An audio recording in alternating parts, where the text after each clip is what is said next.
네, 오늘 창세기 12장 10절에서 20절 본문으로 아브라함을 시험에서 건지신 하나님이란 제목으로 하나님의 말씀 나누겠습니다. 여러분, 우리 인생에 우리가 주님을 믿기로 결단하고 우리에게 가장 중차대한 질문 한 가지가 무엇이냐면, 하나님은 과연 신뢰할 만한 하신가, 우리가 신뢰할 만한 분인가, 그것을 알고 신앙생활하는 것이 참 중요합니다. 내가 섬기는 하나님이 내가 신뢰할 만한 분이 못 된다면 우리가 신앙생활하는데 굉장한 어려움이 있겠죠. 그리고 그분이 신뢰할 만한 분이 되지 못한다면 결코 우리의 믿음의 대상이 될 수 없을 것입니다. 여러분, 우리 장로교 신학의 중심에 칼빈주의 5대 강령이라는 것이 있습니다. 그것이 무엇이냐면 이 5가지 핵심 교리가 있는데, 첫째는 무엇이냐면 전적인 타락입니다. 인간은 전적으로 타락했다. 그래서 외부에서 하나님의 도우심이 없이는 스스로 결코 구원받을 수 없다라는 것이고요. 두 번째는 무조건적인 선택이라는 것이 있습니다. 이것은 하나님이 구원받을 자들을 친히 자신의 기쁘신 뜻에 따라서 택하셨다라는 것입니다. 세 번째로 제한적인 속죄라는 것이 있습니다. 예수님의 십자가의 사건이 모든 사람을 위한 그 대속사역이기도 하지만, 궁극적으로 그 십자가의 사건이 적용되는 사람들은 예수님을 믿는 사람들에 한해서만 그것이 적용되어진다라는 의미에서 제한적인 속죄라는 용어를 사용을 합니다. 그 다음에 네 번째가 무엇이냐면 불가항력적인 은혜라는 것이 있습니다. 하나님께서 그 영혼을 구원하기로 작정하시면 어떤 환경의 방해에도 불구하고 하나님께서 그 영혼을 끝까지 찾아내셔서 구원해 내고야 마신다라는, 그런 하나님께서 구원하기로 작정하시면 그 은혜를 거부할 수 없다라는 거예요. 그러니까 C.S. 루이스라는 분이 나니아 연대기를 이렇게 집필한 작가인데, 그분이 영국에서 굉장히 알아주는 변증론자죠. 기독교 교리를 변증하는 그런 분인데, 그분이 회심하고 나서 고백하는 내용이 무엇이냐면, 자신은 분명히 예수님을 선택할 수 있는 자유와 예수님을 선택하지 않을 자유가 있었다. 그런데 자기가 예수님을 선택하고 나서 뒤돌아보니까 사실 자기 자신에게 예수님을 거부할 수 있는 것은 거의 불가능하게 보였다라고 그렇게 고백을 합니다. 그러니까 하나님께서 그 안에 성령을 주시고 역사하시기 시작하면은 그 구원의 은총을 거부할 수 있는 권리를 이제 박탈당하게 되는 것이죠. 어떻게 해서든 하나님께서 그 영혼이, 그렇다고 해서 로버트적으로 이렇게 그 사람이 고백한다는 얘기가 아니라 모든 섭리 가운데 고백할 수밖에 없게끔 하나님이 상황을 몰아가신다라는 거예요. 그래서 구원해 내신다. 이것이 바로 불가항력적인 은혜인 것입니다. 다섯 번째는 뭐냐면, 그렇게 구원해 내신 성도를 끝까지 영원토록 버리지 않고 이끌어 가신다라는 그런 의미에서 성도의 견인이라고 그렇게 칭하는 것입니다. 이 5가지 교리는 굉장히 특별히 우리 장로교 신앙을 가지고 있는 성도들에게 굉장히 중요한 것이기 때문에 조금 이렇게 이 5가지 정도는 이렇게 영적인 상식으로, 교양으로 이렇게 알아두시는 것이 좋습니다. 근데 오늘 본문은 주로 어느 교리를 증명해주는 밑받침이 되는 그런 말씀인가 하면, 성도의 견인을 보장해주는, 이렇게 뒷받침해주는, 힘을 실어주는 그런 본문이라고 말씀드릴 수가 있겠습니다. 오늘 본문을 이해하려면은 오늘 3절을 먼저 잘 보시고 이해를 하셔야 돼요. 3절을 한번 볼까요? 같이 한번 읽어보겠습니다. 시작. 너를 축복하는 자에게는 내가 복을 내리고 너를 저주하는 자에게는 내가 저주하리니 땅의 모든 족속이 너로 말미암아 복을 얻을 것이리라 하신지라 라고 말씀하고 있습니다. 할렐루야. 네. 하나님의 약속은 무엇이냐면, 아브라함을 택하시고 너를 축복하는 자는 내가 그 사람도 축복할 것이다. 그러나 너를 저주하는 자는, 너에게 해코지하는 자는 누구든지 내가 그를 벌할 것이다 라는 하나님의 보호하심의 약속인 것입니다. 근데 이 약속으로 주어졌죠. 하나님의 인도와 보호하심에 대한 약속이 주어졌습니다. 근데 오늘 이제 10절에서 20절 본문은 이제 그 약속이 현실 속에서 어떻게 실현되는지를 증명해주는 본문이라고 보시면 되겠습니다. 그래서 결론적으로 오늘 본문은 굉장한 위로의 본문입니다. 우리 성도들에게. 과연 하나님이 우리가 믿고 따를 만한 신뢰할 수 있는 분이냐라는 그 질문을 던질 때 결론부터 말하면 yes, 맞습니다. 우리는 충분히 하나님을 믿고 신뢰하고 따르면 되는 것입니다. 근데 오늘 본문에 보니까 이제 내용을 좀 이렇게 요약을 해드리면 아브라함이 삶의 기근을 만나게 됩니다. 가나안 땅에 들어갔는데 기근을 만났는데 여기서 아브라함이 그 기근 때문에 애굽으로 피신을 하게 됩니다. 근데 애굽에 피신을 했는데 그것이 하나님의 뜻과는 좀 맞지를 않았습니다. 그래서 아브라함에게 시련이 오죠. 시험이 옵니다. 거기서 이제 아내를 빼앗기는 수치를 당하게 되는 것입니다. 그래서 왜 이런 사건이 벌어졌고 하나님께서 그 아브라함의 그 시험에 든 아브라함을 어떻게 건져내시는지를 오늘 보면서 우리 성도들에게 주는 위로의 메시지를 오늘 우리가 함께 나누기를 원하는 것입니다. 근데 이 결론적으로는 위로의 메시지고 승리의 메시지지만 분명히 여기에는 경고와 위로가 다 함께 존재하고 있다라는 것을 우리가 깨달아야 됩니다. 그래서 우리가 하나님의 인도하심을 받을 때 우리가 경각심을 가져야 할 부분은 무엇이고 또 우리가 믿고 신뢰할 수 있는 끝까지 믿고 신뢰할 수 있는 부분이 무엇인지를 우리가 나누기를 원하는 것입니다. 자, 아브라함이 이제 길을 잃어버렸습니다. 실족하게 되었습니다. 그러니까 아브라함이 이렇게 영적으로 실패한 원인이 무엇이냐면 크게 두 가지 원인으로 우리가 진단을 할 수가 있습니다. 첫째는 하나님의 인도를 구하기보다 다급한 상황에 먼저 그가 반응했다라는 것입니다. 자, 애굽에 가나안에 기근이 심하게 들었습니다. 상황이 다급해지니까 아브라함이 뭔가를 빼먹고 그냥 애굽으로 자기의 뜻대로 그냥 이렇게 내려가 버린 것이죠. 8절을 보실까요? 8절 하반절에 보면은 아브라함의 그 삶이 어땠냐면 제단을 쌓고 여호와의 이름을 부르더니라고 말씀하고 있습니다. 그의 삶은 하나님께 부름받아서 하나님을 의존하는 삶이었고 또 하나님을 예배하고 의존할 때에 가장 이제 탄탄대로로 가던 삶이었습니다. 여러분, 그리스도인이 은혜의 자리를 떠날 때에 신앙과 그 삶이 곤두박질 칠 수밖에 없는 이유가 무엇입니까? 세상 사람들 같으면은 하나님의 뜻을 무시하고 아무렇게나 살아도 아무런 제재가 일어나지 않습니다. 그러나 왜 그리스도인은 이렇게 하나님의 은혜의 자리를 박차고 떠날 때에 반드시 실족할 수밖에 없고 큰 시련이 다가올 수밖에 없는가? 왜냐하면 그가 하나님의 자녀이기 때문입니다. 자녀이기 때문이에요. 얼마 전에 제가 봤던 기사 중에 그런 기사를 보았습니다. 이 땅의 청년들이 교회를 떠나가는 주된 이유가 뭐냐? 많은 이유들이 있지만 그 중에는 뭐 교회가 이제 복음의 본질을 잃어버렸다 이런 내용들도 있지만 이 시대의 청년들이 교회를 떠나가는 주된 이유는 뭐냐면 바쁘다라는 것입니다. 눈코 뜰 새 없이 바쁘다. 그들은 믿음보다 실리라는 것을 선택했습니다.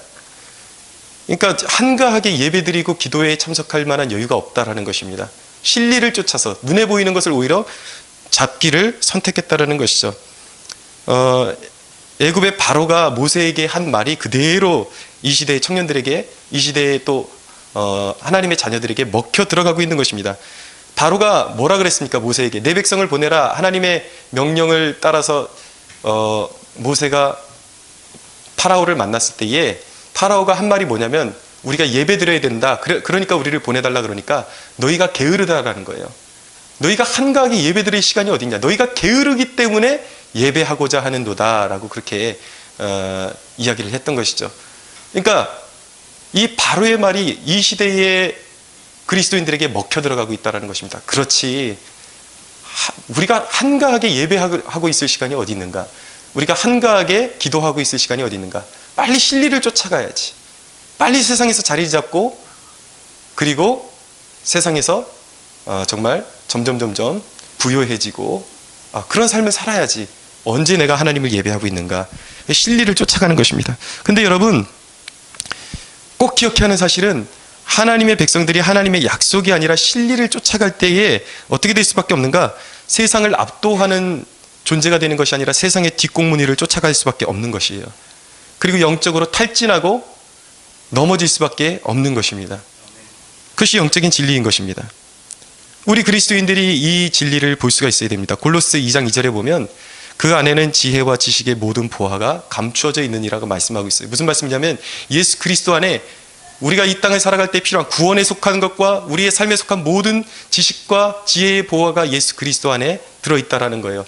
그리스도인은 어디로부터 나오는 능력을 공급받아서 이 땅을 살아가야 되는가? 바로 예수 그리스도로부터 우리는 능력을 공급받아서 이 땅을 살아갈 때에만, 그럴 때에만 우리는 이 땅을 순탄하게 살아갈 수 있다는 것입니다.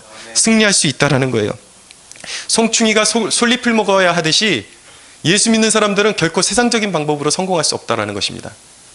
방법이 달라요. 사는 방식이 다른 것입니다. 먹는 음식이 다른 것입니다. 그것을 깨달아야 돼요. 오직 그리스도인은 주님을 의지하고 주님의 도우심으로만 살아갈 때 형통하게 될 줄로 믿으시기 바랍니다. 여기서 이런 질문을 던져봐야 돼요. 왜 하나님은 자신의 자녀들의 이런 실수를 방치하는 것일까? 왜 아브라함에게 미리 나타나셔서 그러면 안 돼 라고 말씀하지 않으셨을까? 그런 질문을 던져봐야 되겠죠. 아브라함뿐만 아니라 성경에 곳곳에 믿음의 사람들이 이런 실수를 합니다. 사무엘상 30장에 보면 이제 다윗이 자기의 가솔들과 모든 재산을 아말렉이라는 대적에게 다 빼앗기게 됩니다. 다 탈취를 당하게 돼요. 그리고 다윗의 그 지도력의 결정적인 위기를 맞이하게 됩니다. 그 이유가 무엇이었냐면 사울이라는 인물에게 쫓기면서 죽을 고비를 맞이하면서 상황이 다급해지는 거예요. 다급해지니까 하나님께 먼저 묻지 않고 그대로 블레셋으로 망명을 하게 되죠. 그러니까 다급하니까 다급한 쪽을 먼저 선택하고 하나님의 음성에 귀를 기울이지 않고 결정을 하니까 거기서부터 재난이 닥치기 시작하는 것입니다. 여러분, 하나님이 일방적으로 끌어주시기만 하면 좋을 것 같지만 하나님이 우리를 일방적으로 끌어주시기만 하면 우리 인간은 우리의 아직도 남아있는 죄성과 그 본성을 따라서 너무나도 쉽게 하나님을 망각해버리는 것이죠. 하나님은 주시기만 하시고 우리는 이것이 누구로부터 온 것인지 전혀 깨닫지 못하고 궁금해하지 않고 하나님은 우리를 해바라기처럼 우리를 오히려 하나님이 바라보고 계시고 우린 늘 우리 좋은 대로 살아가려고만 할 거예요. 그것이 인간의 본성인 것입니다. 그렇기 때문에 하나님은 우리를 끝까지 지켜보고 계시지만 우리가 하나님께 모든 상황마다 묻고 두드리고 하나님을 의지하면서 하나님을 의식하면서 살아가기를 원하시는 거예요. 그래서 훈련의 목적으로 한번 이렇게 어떤 문제를 만나서 한번 호되게 당해보면 정신을 바짝 차리게 돼 있거든요. 뜨거운 것을 한번 손에 대보면 이제 뜨거운 것에 손을 대지 않게 되는 것입니다. 그런 것이죠. 근데 하나님께서는 우리가 인간이 이게 쉽게 고쳐지지를 않거든요. 하나님을 매 순간마다 의지해야 되는데 그게 잘 안 되니까 우리가 하나님께 의뢰하지 않을 때마다 넘어지는 것을 허락하세요. 될 때까지 하나님께서는 연습을 반복시키십니다. 그래서 하나님께서는 결국에 우리가 자발적으로 이제 완전히 우리의 몸에 익숙해져서 자발적으로 모든 순간마다 하나님을 의지하고 찾을 수 있도록 그렇게 하나님께서는 훈련을 시켜 나가시는 과정인 것이죠. 그러니까 하나님께서는 아브라함도 그렇게 자발적으로 하나님이 아브라함에게 원하셨던 건 무엇이냐면 단순한 성도의 입장에 머무르는 것이 아니라 하나님과 친구가 되기를 원하셨어요. 정말 친밀한 그 깊숙한 관계로까지 들어가기를 원하셨기 때문에 아브라함이 훈련되어질 필요성이 있었던 것입니다. 그렇기 때문에 아브라함이 실수하는 것을 하나님께서 그대로 방관하고 계셨던 것이죠. 여러분, 인간은 본성적으로 그렇습니다. 다급한 일을 먼저 하려고 해요. 하고 싶어하는 일을 먼저 하려고 합니다. 그러나 여러분, 다급한 일을 먼저 붙잡지 마십시오. 여러분들의 삶 가운데 영적인 기근이 찾아올 때에 그 기근을 먼저 고려하지 마십시오. 그것이 물론 힘들지만 우리 그리스도인들은 항상 그런 우리 삶 가운데 기근이 찾아올 때에 성령 안에서 하나님이 주시는 그 평강 안에서 하나님께 최적의 인도하심을 먼저 구해야 하는 것입니다. 아멘. 할렐루야. 아멘. 여러분, 아브라함의 모습을 보면서 사람이 얼마나 빨리 무너지는지를 한번 주의해서 보십시오. 영적인 방심이 얼마나 무서운지를 여러분들이 깨달을 수 있게 되기를 바랍니다. 여러분, 아브라함이 옮기는 곳마다 예배를 드렸습니다. 하나님과 깊은 관계를 갖고 사귐을 가지고 있다가 어느 순간에 한순간에 깊은 영적인 안일함에 빠져들어간 것입니다. 이 사실이 우리에게 알려주는 영적인 교훈이 무엇입니까? 한 번의 예배에 눈물 콧물 다 쏟고 전율하기보다 중요한 것이 무엇입니까? 물론 여러분들 하나님 앞에 거룩한 눈물을 구하십시오. 하나님의 말씀에 감동할 수 있게 해달라고 구하십시오. 그러나 중요한 것은 한 번의 예배에 눈물 콧물 다 쏟고 반응하는 것보다, 그리고 이제 말짱 돌아서면은 다 까먹어버리는, 은혜를 까먹어버리는 그런 인생이 되는 것보다 꾸준히 하나님과 사귐을 걷는 것이 훨씬 더 중요하다는 것을 깨달으셔야 돼요. 에베소 6장 18절 말씀은 이렇게 말씀합니다. 모든 기도와 간구를 하되 항상 성령 안에서 기도하고 이를 위하여 깨어 구하기를 항상 힘쓰라고 말씀하고 있는 것입니다. 자, 이제 아브라함이 길을 잃어버린 주된 원인이 그 영적으로 그런 하나님 앞에 온전히 자신의 삶을 의탁하지 못하고 묻지 않고 인간의 생각으로 결정했다라는 데에 주된 포커스가 있다라는 것을 우리가 배웠습니다. 근데 우리가 더 이제 한 발짝 나가서 다뤄야 되는 문제는 뭐냐면, 문제를 그러면 더욱더 가속화시키고 악화시키는 요인이 무엇이냐라는 질문에 대한 우리가 질문을 던져봐야 됩니다. 그 첫 번째, 문제를 더 악화시키는 요인이 뭐냐면 11절에서 12절 보세요. 또박또박 한번 읽어주시기 바랍니다. 시작. 그가 애굽에 가까이 이르렀을 때에 그의 아내 사라에게 말하되 내가 알기는 그대는 아리따운 여인이라 애굽 사람이 그대를 볼 때에 이르기를 이는 그의 아내라 하여 나는 죽이고 그대는 살리리니. 여러분, 아브라함의 처신이 지금 어떻습니까? 저는 참 궁금한 게 60살이 넘은 이 사례가 도대체 얼마나 이쁘고 아름다웠길래 이런 걱정을 다 할까 좀 궁금해요. 천국에 가면은 우리 사라 할머니 지금 다 변형됐겠지만, 너무나도 아름다운 모습으로 계시겠지만 그때의 모습이 어땠을지 참 궁금합니다. 얼마나 도대체 아름다웠을길래. 근데 아브라함의 모습을 보십시오. 아직도 일어나지 않은 나쁜 일을 먼저 미리 고려하고 있습니다. 미리 염려하고 있습니다. 여러분, 우리의 삶의 덫이 무엇입니까? 자꾸 우리의 삶에 문제가 일어날 때 그 문제를 더 깊게, 골을 깊게 만드는 것은 아직도 일어나지 않은 좋지 않은 일들에 대해서 미리 생각하고 염려하는 습관이에요. 미리 염려하는 것은 우리의 말과 행동과 결정에 깊은 영향을 미치게 되어 있습니다. 여러분, 가나안 정탐을 보세요. 모세가 이스라엘 백성들 가운데 12정탐꾼을 뽑아서 가나안 땅으로 보냈습니다.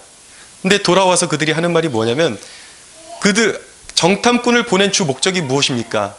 그것은 그들을 보고 두려워하라고 한 것이 아니라 하나님이 그 땅을 이미 주기로 하셨으니까 너희가 가서 직접 보고 오라는 것이었어요. 가서 주눅들라고 보낸 것이 아니라 가서 하나님의 일하심을 보고 하나님의 일하심을 기대하라고 보낸 것입니다. 근데 그들은 정반대였어요. 가나안 땅을 보고 와서 이 여호수아 갈렙을 제외한 10명의 정탐꾼이 하는 말이 무엇이냐면, 그래, 우리가 가보니까 그 땅은 너무 놀랍더라. 너무 거대한 포도송이와 정말 땅이 너무 좋고 좋은 것은 사실이지만 그 땅의 족속들은 거대한 거인들이었다라는 거예요. 그들을 보고 우리 자신을 보니까 우리 스스로를 보기에 메뚜기와 같았다라는 그런 보고를 하는 것입니다. 그러니까 이 보고를 듣고 온 이스라엘이 요동을 치면서 울고불고 난리를 치면서 우리가 애굽에서 차라리 죽었더라면 좋았을 텐데 우리를 매장시킬 곳이 없어서 여기까지 와서 죽게 하느냐 그러면서 원망하는 것이죠. 그것을 통해서 가나안 그 광야 생활이 40년 광야 생활이 시작된 것 아닙니까? 여러분, 하나님이 일하시겠다고 하는데도 불구하고 하나님을 불신하는 것, 이것이 얼마나 큰 죄인지 또 우리의 삶에 큰 착오인지를 깨달아야 하는 것이죠. 미리 염려하지 마십시오. 여러분, 이 정탐꾼들은 정탐하고 돌아와서 하나님의 일하심을 고려하지 않았습니다. 하나님을 고려하지 않고 문제에 직면해 보지도 않고 미리 걱정하는 거예요. 여러분, 미리 염려하는 습관 굉장히 좋지 않습니다. 교회에서도 그런 경우들을 많이 봐요. 어떤 사역을 하게 되면 그거는 우리가 인력도 없어서 그걸 어떻게 우리가 그런 일을 감당합니까? 그걸 하려면 얼마나 돈이 많이 들어가는데 그런 일을 우리가 감당할 수 있겠습니까? 해보지도 않고 직면해보지도 않고 늘 안 된다고 말하고 또 일이 잘못될 것을 미리 염려하는 그러한 습관이 결국 문제를 더욱더 악화시켜 나간다는 것입니다. 아브라함의 무감각을 보십시오. 끊임없이 하나님을 의지하지 않고 자기 생각을 의지하니까 수렁이 더욱더 깊어질 수밖에 없었던 것입니다.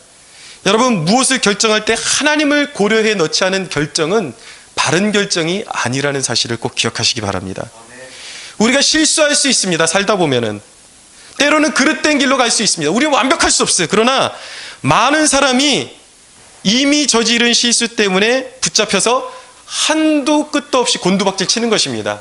그러나 하나님이 원하시는 것은 무엇이냐면 실수할 수 있다. 그러나 하나님이 원하시는 것은 실수한 그 자리에서 돌이키면 되는 거예요. 그 자리에서 하나님을 붙잡으면 다시 하나님께서 우리들의 인생을 붙잡으시고 회복으로 이끌어 가시는 것입니다. 사람들은 그렇거든요. 우리 가정이 지금 이만큼까지 우리가 이렇게 무너졌는데 아무리 하나님인들 우리가 실수했고 죄를 범해서 여기까지 무너졌는데 아무리 하나님인들 개입하셔서 우리 가정이 일어날 수 있을까? 내 삶이 회복될 수 있을까? 아니에요. 하나님은 뭐라고 말씀하시냐면 이사야서에 그가 이르시되 내가 나의 종이 되어 야곱의 지파들을 일으키며 이스라엘 중에 보존된 자를 돌아오게 할 것은 매우 쉬운 일이라. 무너진 이스라엘 백성들을 일으키고 돌아오게 하는 것은 너희에게는 불가능할지 모르겠지만 나에게는 매우 쉬운 일이다. 할렐루야. 아멘. 여러분, 하나님께는 불가능이 없으십니다. 아멘. 실수해도 괜찮아요. 그 자리에서 돌이키면 하나님이 도와주십니다. 두 번째로 문제를 더 악화시킨 요인이 무엇이었는가? 13절을 한번 볼게요. 읽어보겠습니다. 시작. 원하건대 그대는 나의 누이라 하라. 그러면 내가 그대로 말미암아 안전하고 내 목숨이 그대로 말미암아 보존되리라 하리라. 아멘. 보세요. 이 영적인 사람, 이 아브라함이 하는 말을 좀 보십시오. 여러분, 영적인 태만에서 오는 증상이 무엇이냐면 사람을 의지하게 되는 것입니다. 사람을 의지하면 문제가 더 깊어질 수밖에 없는 것입니다. 여기 두 번이나 반복되는 단어가 뭐냐면 내가 그대로 말미암아 살 것이다. 그러니까 이제 이 사례가 너무 아름다우니까 애굽 사람들이 그 아내를 빼앗아 가기 위해서 나를 죽일지도 모르는데 당신이 그냥 나의 누이라고 속이면 말해주면은 내가 그대로 말미암아 내 목숨이 보존될 것이다. 여러분, 이렇게 못난 사람이 어디 있습니까? 그런데 내가 그대로 말미암아 자기 아내 사라에게 자기의 목숨이 달렸다라고 그렇게 고백하고 있는 것입니다. 문제 해결의 능력이 없는 존재를 의지하게 되면 끊임없이 우리의 삶 가운데 베스트가 아닌 엉터리 자구책을 의지하게 되어 있는 거예요. 사람을 의지하고 환경을 의지하면 자꾸 엉터리 방법을 내놓게 되어 있습니다. 여러분, 너무나도 가슴 아픈 사실은 좀 높은 자리에까지 오르고 또 연예계에 있던 사람들, 정치계에 있던 사람들, 자신의 인생이 곤두박질 치기 시작하고 막다른 골목으로 가니까 결국은 이 사람 저 사람한테 다 도움을 요청해보고 아무도 자신을 도와줄 사람이 없다라는 그 막다른 골목에 서게 될 때에 그가 선택하는 것이 무엇입니까? 자기 목숨을 내려놓는 것이거든요. 자살을 선택하는 것이죠. 사람을 의지하는 것은 결국은 거기선 선한 방법이 나올 수가 없다라는 것입니다. 너무 안타까워요. 그들이 그 가운데 사람을 의지하는 것이 얼마나 부질없음을 깨닫고 하나님을 의지하는 기회로 삼았더라면 얼마나 좋았을까. 그런 아쉬움이 남습니다. 여러분, 염려, 우리의 삶 가운데 필요 없는 우리가 하나님 앞에 태만해지는 것, 거기서 오는 증상이 무엇이냐면 바로 속이는 것입니다. 이 아브라함이 지금 하나님을 계속해서 바라보지 못하고 있어요. 자기 방법으로 지금 살아나갈 방법을 강구해야 되니까 어떻게 살아나갈 것인가. 그러니까 자기 아내를 통해서 자기가 살아나기를 원하는데 사람을 속일 생각을 하는 거죠. 자기 아내를 자기 누이라고 속여서 그래서 자기 목숨을 구제받기를 원했던 것입니다. 여러분, 속임은 그것을 변명하기 위해서는 또 다른 속임을 낳게 되어 있어요. 이것이 악인들이 자멸하는 그 법칙 아닙니까? 사람 죽여놓고 이제 잡혀서 신문을 당하다 보면 계속 거짓말을 하죠. 그럼 그 거짓말을 메꾸기 위해서 또 다른 거짓말을 합니다. 그럼 나중에는 처음에 했던 말과 나중에 한 말이 맞지를 않는 거예요. 결국은 자기의 그 범죄가 탄로나고 결국은 멸망의 길로 갈 수밖에 없는 것이죠. 여러분, 이 거짓말이란 사람을 속인다라는 것, 이것은 결코 하나님의 영으로부터 온 것이 아니라는 사실을 꼭 기억하셔야 합니다. 그래서 골로새서 3장 9절에 보면 너희가 서로 거짓말을 하지 말라. 옛사람과 그 행위를 벗어버리라 라고 말씀하고 있습니다. 사람이 완전할 수는 없습니다. 우리 입술이 완전히 온전할 수 없지만 우리의 상황 가운데 우리가 살아가면서 거짓말을 계속해서 해야만 모면할 수 있는 상황을 자꾸 만들어서는 안 되는 것입니다. 사랑하는 여러분, 우리의 입술이 정결해지게 되기를 축원합니다. 자꾸 속이고 거짓말하는 것은 우리가 영적으로 곤두박질 치는 하강하는 주된 원인이 되는 것입니다. 여러분, 이렇게 아브라함이 자기 의존을 내려놓지 못하고 계속해서 자기의 자구책을 의존했을 때 그 대가가 무엇이었습니까?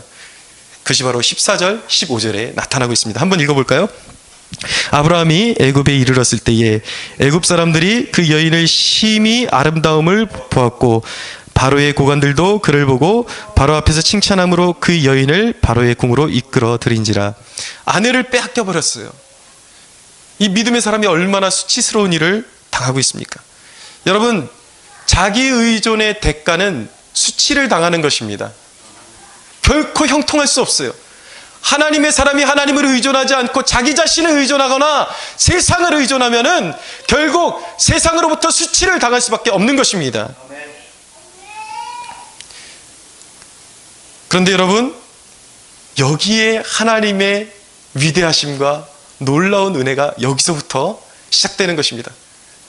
아브라함이 잘한 것이 아무것도 없는데 하나님께서 아브라함의 삶에 본격적으로 개입하기 시작하십니다. 어떤 일을 이루시는가? 17절을 한번 읽어보겠습니다. 시작. 여호와께서 아브라함의 아내 사레의 일로 바로와 그 집에 큰 재앙을 내리신지라. 할렐루야. 바로의 집에 큰 재앙이 내렸습니다. 여러분, 누가 잘못했습니까? 우리가 보기에는 아브라함이 잘못했는데 하나님께서 아브라함을 벌 주시는 것이 아니라 바로에게 벌을 주시는 거예요. 그 집안을 쑥대밭으로 만들어 버리시는 것입니다. 너를 축복하는 자에게는 내가 너를 축복할 것이, 그 사람을 축복할 것이고 너를 저주하는 자는 내가 그를 저주할 것이다. 여러분, 우리가 하나님의 손을 놓쳐버린다는 사실이 하나님이 우리를 버리셨다는 것을 의미하지 않는다라는 것을 꼭 기억하십시오. 아브라함이 시험에 들었을 때에 하나님이 버리셨습니까? 여러분, 우리가 성경을 객관적으로 읽는 입장에서 아브라함이 지금 막 시험으로 곤두박질 치고 있잖아요. 그런데 하나님이 아브라함을 버리셨습니까? 한순간이라도 버린 적이 있을까요? 하나님이 아브라함을 끝까지 지켜보고 계셨던 것입니다. 그래서 절묘한 타이밍에 하나님이 나타나신 것 뿐이죠. 여러분, 우리의 삶에 어떤 좋지 않은 상황들이 있을 때에 그것이 하나님께 버림받은 증거가 아니라는 사실을 꼭 기억하십시오. 단지 영적으로 좋지 않은 상태에 있을 뿐입니다. 그것은 반드시 개선되어야 하는 거예요. 좋지 않은 거예요. 그런데 여러분, 하나님은 성도가 잘못된 길로 걸어갈 때에 얼마간은 그냥 방치해 두십니다. 그가 스스로 돌이키길 원하시는 거예요. 기회가 있어요. 여러분, 때가 되면 이 말을 아무 때나 사용하는 것은 아닙니다. 하나님은 우리 인생에 기회를 주세요. 스스로 돌이킬 수 있는 기회를 주세요. 때가 되면 그러다가 우리의 인생이 어디까지 망가질지 모르는 거예요. 하나님이 돌이켜 주실 수 있는 기회를 주실 때 빨리 돌이킬수록 우리의 삶의 유익이라는 사실을 꼭 기억하셔야만 하는 것입니다. 그런데 여러분, 어리석은 인간이 스스로 돌이키지 못하면 하나님은 그 연단이 무르익기를 기다리셨다가 잡으러 오십니다. 여러분, 이게 큰 은혜라는 사실을 아십니까? 우리를 그냥 버려두지 않으시고 하나님께서 우리를 찾으러 오십니다. 제임스 패커라는 분이 그런 말을 남겼어요. 우리는 하나님의 양이기 때문에, 하나님 우리의 목자이시기 때문에 양의 길을 잃어버리면 목자가 찾아오신다. 놀라운 은혜인 것이죠. 이것이 바로 은혜인 것입니다. 여기서 질문을 하나 던져야 됩니다. 잘못을 저지른 아브라함이 아니라 바로에게 재앙을 내리신 하나님은 공평하신가? 여러분, 공평하십니까? 여기에 바로 기독교의 정수가 되는 교리가, 핵심적인 교리가 숨어 있는 것입니다. 하나님의 인도와 보호하심은 도덕적인 사람이나 인간의 눈에 보기에 저 사람 정도면 탁월하다, 저 사람 정도면 하자가 없다, 저 사람만큼만 살면 세상이 변할 것이다, 그런 사람들에게 임하는 것이 아니라 하나님의 인도와 보호하심은 오직 십자가의 보혈 안에 있는 자녀들에게 임하는 것입니다. 아멘. 여러분, 애굽에 재앙이 내렸을 때에 10가지 재앙이 내렸습니다. 10번째 재앙이 애굽의 장자들을 다 멸하시는 재앙이었는데 하나님께서 말씀하시는 거예요. 너희 문설주에 양의 피를 다 발라라. 이스라엘 백성들은 문설주에다가 양의 피를 다 발랐습니다. 예수 그리스도의 보혈을 상징하는 것이죠. 그날 밤에 죽음의 신이 지나가는데 이 피가 있는 곳마다 뛰어 넘어가는 것입니다. 그 피가 없는 곳에 있는 모든 장자들은 다 죽음을 당할 수밖에 없었고, 그 피가 있는 이스라엘 백성들의 그 가정에, 그 집안에 있는 사람들은 다 무사한 것입니다. 그 사람들의 도덕성이나 그 사람들의 윤리관이나 이런 건 상관없어요. 피가 관건인 것입니다. 중요한 것은, 심판의 기준은 이 사람이 얼마나 도덕적인 사람이냐 이것이 아니라 예수 그리스도의 보혈이 그 사람 안에 있는가, 하나님의 성령이 그 사람과 함께 하시는가, 그것이 바로 유일한 기준임을 믿으시기 바랍니다. 아멘. 이것이 은혜예요. 자격 없는 자에게 주시는 은혜인 것입니다. 아멘. 여러분, 그런 질문을 할 수가 있겠죠. 그러면 기독교는 비도덕적인 그러한 문란한 종교인가? 아니죠, 여러분. 자고로 하나님의 은혜로 구원받은 하나님의 자녀들 치고 거룩을 사모하지 않는 자녀가 없어야지 정상인 것입니다. 하나님의 자녀들은 하나님의 거룩하심을 본받아가는 하나님의 사람들입니다. 근데 여러분, 여기서 그런 잘못한 자를 두둔하는 것이 옳은가, 아브라함을 두둔하는 것이 옳은가, 그렇게 물어봤을 때에 여러분, 우리는 이렇게 대답할 수 있는 것입니다. 그러면 과연 하나님이 불공평하신가? 똑바로 봐라. 생명의 근원 되시는 아버지를 욕되게 하는 그 죄가 가장 큰 죄라는 사실을 모르는가? 세상 사람들을 보십시오. 도덕적인 것 같고 가장 탁월한 사람인 것 같지만 예수 믿으라 그러면 하나님을 조롱합니다. 그 십자가를 조롱합니다. 믿지 않습니다. 아버지의 자기 아들을 피 흘리기까지 죄인들을 사랑하셔서 베푸신 호의를 거절하는 것이 얼마나 큰 죄입니까? 그게 죄 중에 죄인 것이죠. 하나님은 불공평하십니까? 아닙니다. 하나님은 절대 공평하십니다. 할렐루야. 아멘. 진정한 죄는 이 십자가의 은혜를 모욕하는 것이 진정한 죄라는 사실을 기억하셔야 합니다. 아멘. 여러분, 복음의 위로가 무엇입니까? 그것은 하나님이 하나님의 자녀들을 손바닥에 새기시고 영원토록 보호하신다라는 것입니다. 이사야서 49장 15절에서 16절은 말씀합니다. 여인이 어찌 그 젖먹는 자식을 잊겠으며 자기 태에서 난 아들을 긍휼히 여기지 않겠느냐. 그들은 혹시 잊을지라도 나는 너를 잊지 아니할 것이라. 내가 너를 내 손바닥에 새겼고 너의 성벽이 항상 내 앞에 있나니 라고 말씀합니다. 하나님이 예수 그리스도를 구주로 영접한 하나님의 자녀들을 손바닥에 새기셨다라는 것입니다. 아무도 그 영혼을, 하나님의 자녀들을 빼앗아갈 수 없다라는 것입니다.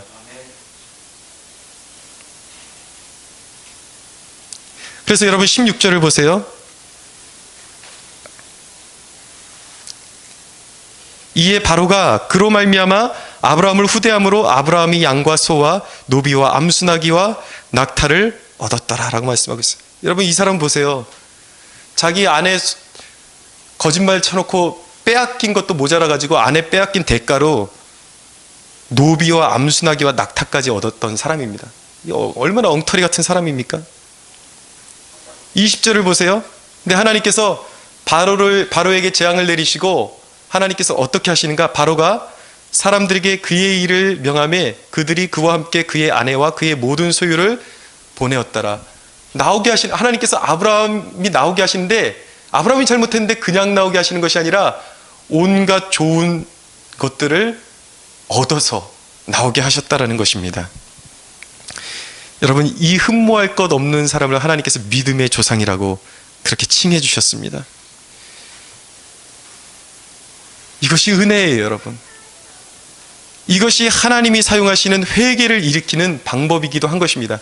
여러분, 하나님께서 회개를 일으키실 때는요, 정죄하고 책망하셔서만 일으키시는 것이 아니라 하나님께서 죄인에게 어울리지 않는 한없는 호의를 넘치도록 베푸셔서 자기의 무가치함을 깨닫게 해주시고 나 같은 죄인에게 하나님께서 왜 이렇게 은혜를 베풀어 주시는가? 그 한없는 하나님의 은혜에 대해서 감격하게 하셔서 회개에 이르게 하시는 것도 하나님의 회개를 일으키게 하시는 방법인 것입니다. 그 감당할 수 없는 사랑 앞에 무릎 꿇게 하시는 것이 바로 하나님의 사랑인 것이죠. 이것이 은혜인 것입니다. 여러분, 율법은 행한 대로 갚아줍니다. 10번 잘하다가 한 번 잘못하면 그냥 심판이에요. 율법은. 은혜는 10번 잘하다가 9번 잘못해도 회개를 이루면 회복시켜 주실 뿐만 아니라 덤으로 상급까지 주시는 것이 은혜인 것입니다. 그래서 은혜가 소중한 거예요. 사랑하는 여러분, 저와 여러분이 은혜 안에 있음을 믿으시기 바랍니다. 아주 오래전에 올려놓았던 설교 한 편이 있었습니다. 근데 거기 이제 그 주제가 무엇이냐면 성령 모독에 대한 설교였는데, 그 설교를 듣고 어떤 분이 굉장히 염려하시는 그 댓글을 달아놨더라고요. 어저께 보니까 자기가 이전에 고난이 너무 심할 때 성령님을 막 욕을 했대요. 욕을 했는데 지금은 이렇게 영적으로 회복된 것 같아요. 근데 그때 성령님을 자기가 욕했던 게 너무 마음에 걸리고 그것 때문에 자기가 혹시 앞으로 좋지 않은 일이 생기지 않을까 이렇게 염려하시면서 어떻게 해야 되냐고 댓글을 올려놓으신 것을 제가 봤어요. 그래서 오늘 본문하고 연관시켜서 좀 거기에 대해서 대답을 드리고 말씀을 정리하려고 합니다. 여러분, 마태복음 12장에 보면 성령 모독에 대한 그 기사가 나오는데, 이 여기서 말씀하는 성령 모독은 무엇이냐면 구원의 역사를 이루어가는, 즉 예수님이 메시아임을 증거하시기 위해서, 그리고 예수 안에서, 그리고 예수님의 이름으로 이루시는 성령의 역사를 노골적으로 거스르고 비방하는 것을 말하는 거예요. 그냥 일반적으로 우리 믿는 사람들이 하나님을 원망하는 것과는 다른 것입니다. 성격이 다른 것입니다. 노골적으로 구원의 역사를 방해하고 하나님의 일하심을 방해하고 그것을 모욕하는 것을 의미하는 것이죠. 보세요. 베드로도 3번이나 주님을 모른다고 했습니다. 모른다고 할 뿐만 아니라 주님을 저주하고 맹세까지 했습니다. 그런데 주님이 찾아오셔서, 부활하신 주님이 찾아오셔서 친히 회복시켜 주시잖아요. 여러분, 물론 구원받은 하나님의 자녀라 할지라도 예를 들어서 그 입술로 다른 사역자들의 하는 어떤 사역을 헐뜯거나 하나님께 모진 소리하는 것이 좋은 열매가 결코 될 수는 없습니다. 그러니까 항상 조심해야 되는 것이죠. 그러나 아까 말씀드렸던 그분이 지금 현재가 중요한 것입니다. 그래서 현재 회개했고 비록 힘들었어도, 그리고 힘들어도 여전히 하나님을 더 알고 싶고 더 가까이 나가고 싶다라면 그것이 바로 그 사람이 여전히, 그 사람 안에서 여전히 생명의 강이 흐르고 있다라는 것을 증거해 주고 있는 것입니다. 사랑하는 여러분, 이제 이 말씀을 통해서 오늘 여러분이 하나님을 다시 사랑할 수 있고 여러분들이 시험에 빠져도 다시 사랑할 수 있는 존재가 되었다라는 사실을 믿으시고 여러분이 영원히 멸망할 수 없다라는 사실을 깨닫게 되었습니까? 여러분, 하나님이 영원토록 우리를 보호하시고 지켜주심에도 불구하고 왜 우리가 영적으로 깨어 있어야 하는지도 오늘 이 본문을 통해서 깨달으셨습니까? 그것이 중요한 거예요. 여러분, 하나님이 우리를 영원히 버리지 않으시기 때문에 우리가 멀어져도 되는 것이 아니라 매일매일 그분 앞에 더욱더 가까이 붙어 있어야 하는 것입니다. 할렐루야. 아멘. 여러분, 말씀 전할 때 반응하십시오.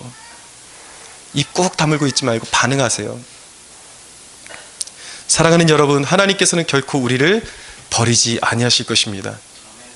그럴수록 하나님을 멀리하는 것이 아니라, 안도하는 것이 아니라 늘 영적으로 자기 자신을 깨우며 복종시키며 하나님의 말씀 앞으로, 하나님의 보좌 앞으로 더욱더 가까이 나갈 수 있는 저와 여러분들이 되기를 주 예수의 이름으로 축원합니다. 우리 하나님께 영광의 박수 올려드리겠습니다.